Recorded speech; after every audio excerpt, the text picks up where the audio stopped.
Assalamualaikum warahmatullahi wabarakatuh, sahabat surgaku rahimakumullah.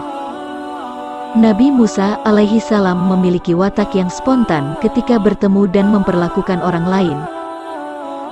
Sebuah kisah menarik terjadi dalam kehidupan Nabi Musa ketika malaikat maut mendatanginya. Malaikat maut datang kepadanya dengan wujud seorang pria dan menyampaikan akan mencabut nyawanya. Mendengar hal tersebut, secara spontan Nabi Musa menamparkan malaikat maut hingga bola matanya terluka. Kisah ini dituliskan dalam riwayat Muslim dari Abu Hurairah. Dalam hadits tersebut disampaikan bahwa Allah Subhanahu wa Ta'ala telah mengutus malaikat maut kepada Nabi Musa dalam wujud seorang pria. Berwujud sebagai seorang pria, malaikat maut meminta Nabi Musa untuk memenuhi panggilan dari Allah Subhanahu wa Ta'ala melalui malaikat. Allah juga menyampaikan bahwa ajalnya sudah dekat dan saat kematiannya akan segera tiba. Namun, sebagai sosok yang tegas, bukanlah suatu yang mengherankan melihat sikap dari Nabi Musa tersebut. Saat didatangi, Nabi Musa langsung menamparkan wajah malaikat maut hingga matanya terluka. Namun, jika malaikat maut datang bukan dalam wujud manusia, pasti Nabi Musa alaihi salam tidak akan bisa menamparnya. Mendapat tamparan dari Nabi Musa, malaikat maut kembali kepada Allah dan mengadukan hal tersebut. Kemudian, Allah Subhanahu wa Ta'ala segera mengembalikan penglihatannya dan memerintah ia untuk kembali menemui Nabi Musa alaihi salam guna meminta meletakkan tangannya di atas punggung sapi jantan. Allah Subhanahu wa Ta'ala juga meminta Nabi Musa untuk menghitung setiap bulu yang tertutup oleh tangannya tersebut. Setiap bulu yang tertutup dihitungnya sebagai tambahan usia 1 tahun. Namun, Nabi Musa alaihi salam memilih untuk kematian dalam waktu dekat. Apabila Nabi Musa memilih untuk mengambil tambahan usia sebanyak bulu sapi yang tertutup tangannya, sungguh bukanlah hal yang tidak mungkin jika saat ini ia masih hidup. Nabi Musa memilih untuk berpulang kembali kepada Allah Subhanahu wa Ta'ala. Sebab tidaklah para nabi, rasul dan orang-orang saleh berada di sisi Allah kecuali lebih baik dan lebih kekal.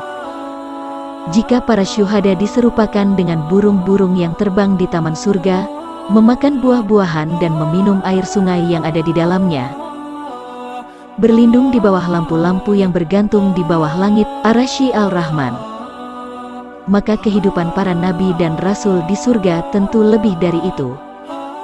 Namun, sebelum kematiannya, Nabi Musa alaihi salam memohon kepada Allah Subhanahu wa Ta'ala agar nyawanya dicabut dekat tanah suci, Baitul Maqdis, hingga sedekat lemparan batu.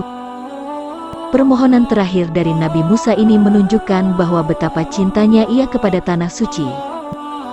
Bahkan, sang Nabi dikubur pun ingin di dekatnya, maka Allah pun mengabulkan permohonan dari Nabi Musa alaihi salam. Pelajaran dan hikmah dari kisah ini: 1.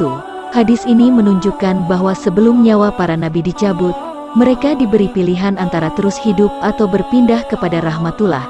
Sebagaimana Nabi Musa diberi pilihan, Aisyah telah mendengar Rasulullah Shallallahu Alaihi Wasallam bersabda pada waktu beliau sakit menjelang wafatnya, "Ya Allah, Rafiqul A'la." Aisyah mengerti bahwa beliau diberi pilihan, maka beliau memilih.